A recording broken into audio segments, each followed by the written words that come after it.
Hello everybody and welcome back to the Director of Football Sabotage with Livorno. Now first off, I do apologise for the lack of uploads recently. I've been feeling a little bit run down, so the recording and editing was the first thing that I chopped just to get myself back on track, and I'm fine now. Got a few days off work, so I'll be able to record and get content out regularly. But anyway, on to today's video. We are about 7 games in since the last time we met, and I think it would be fair to say that things have went absolutely superbly. So the last time we met was against Fiorentina in the opening game of the season where we drew 1-1. We then went away to Inter Milan and managed to get a 3-2 victory. Patrice Schmidt in the 11th minute getting the early goal. They did equalise and we took the lead. They equalised and then Zach got the final goal of the game in the 60th minute, which meant we went away with a 3-2 victory. We then had a home tie against Sampdoria and it was a pretty comfortable 2-0 win. Schmidt getting another goal and Zach in the 30th minute getting himself a goal as well. We then went away to Udinese and managed to win 1-0. This was a tight game. We didn't really create too many chances. Jonsgaard gave us the lead in the 65th minute. We did then miss a penalty later on in the game, but we defended well and we didn't concede, so we got the 3 points. We then went away to AC Milan and I think got an undeserved 2-2 draw, but I'm very happy to go away to AC Milan and come away with a point. Fekir with both goals for them. Zach and Jonsgaard had put us 2-0 up, but they absolutely battered us in the second half. And they'll probably feel a little bit aggrieved that they didn't get the 3 points, but here, we got another one. We then had a home tie against Napoli and absolutely dominated them. Claudio, Hugo Fernandez and Robert Martinez getting the goal for us. Everton with a goal for them in the 61st minute, which made it 2-1.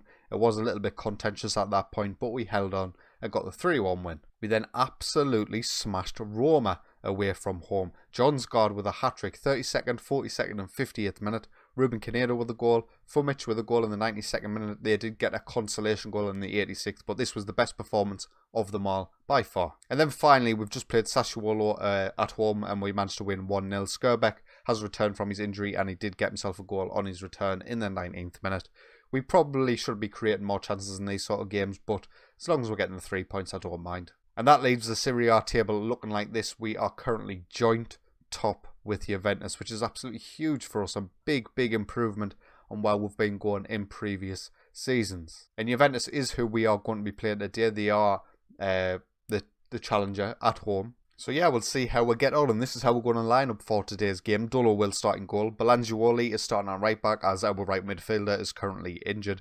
Carpano and Rada have been solid at centre back for us so far this season, so they keep their places at centre back. Robert Martinez has been in and out of the side due to injury, but he is fit for today's game. Drian, Hugo Fernandez and Jonsgaard's been pretty much the exact same three that I always play in the centre. Claudio has had a disappointing season so far, but I'm still giving him the game time. His backup option is the lone player Sinclair, so Claudio's always going to get the nod ahead of him.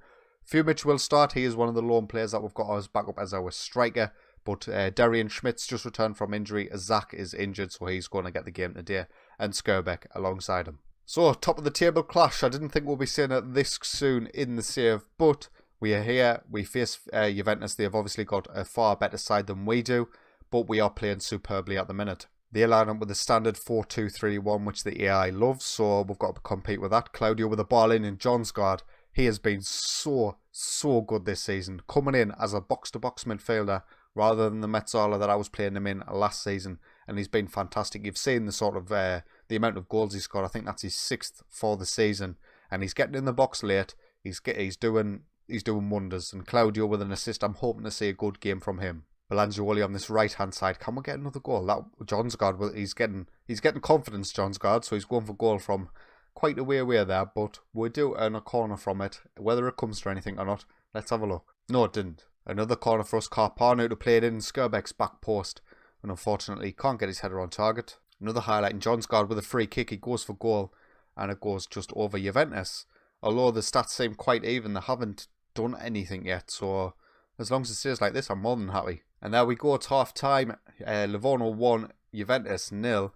And we're just going to go back out. We're playing our game. Juventus are not really doing anything in terms of attack and options, so as long as things stay as they are, we are laughing, and everyone's pretty fit right now. Highlight now, and it could be Juventus' first attack of the game as Lucas Digne brings the ball down this left-hand side. I do believe they're actually playing Dybala in the centre, which is what I saw in the formation. Roberto coming down the right-hand side. Moise Keane was back post. Was that a challenge? That was a challenge by Belangioli. I thought that was a clear goal. But they do get a corner from it, and Pjanic plays it in. Dullo claims. What a challenge that was. With about 20 minutes to go, we are going to look to make some changes. We're going to get Ranocchia on for Drian. Belangioli will stay on the pitch. We're going to get Darian Schmidt on for Skirbeck. He is fit. He passed a fitness test, but I didn't want to risk him too much. And I think we're actually going to get Kovacs on for Rada. Kovacs is our backup centre-back, who's also a wonder kid. So I do want to give him as much game time as possible. But obviously, whilst Rada and Carpano will play him well, he's not going to get the first team spot. So I'm trying to give him 15 or 20 minutes here and there. Another highlight with about 9 minutes to go, and Juventus are in possession. It's with Morantia on this left-hand side for Juve. He's going out wide. He gets the ball in back post. And Michael Leone is there back post to slot it in past Dullo.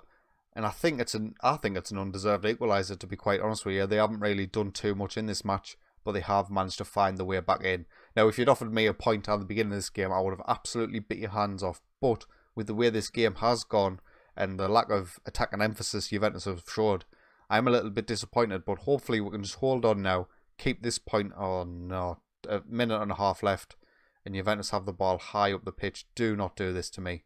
No, that's such a poor clearance. We had options there to keep the ball in our possession. And, there we go. There it is. Odriozola, the right back, who probably has shooting stats that are absolutely terrible. Absolutely nails that one. Belangioli with the rushed clearance was poor. But he should not be scoring for me. With his weak foot as well. With his left foot. Are you joking? Probably should have went defensive, to be quite honest with you. But I did think we were rather on top in terms of possession. But there we are. An absolute late goal.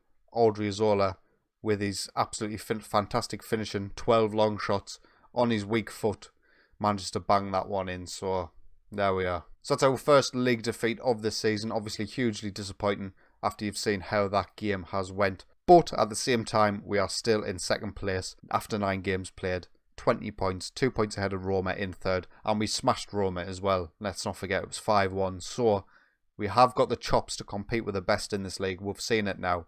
And hopefully we can keep that going throughout the rest of the season. In terms of the schedule looking forward, I do want to do one more game before we get to the January transfer window.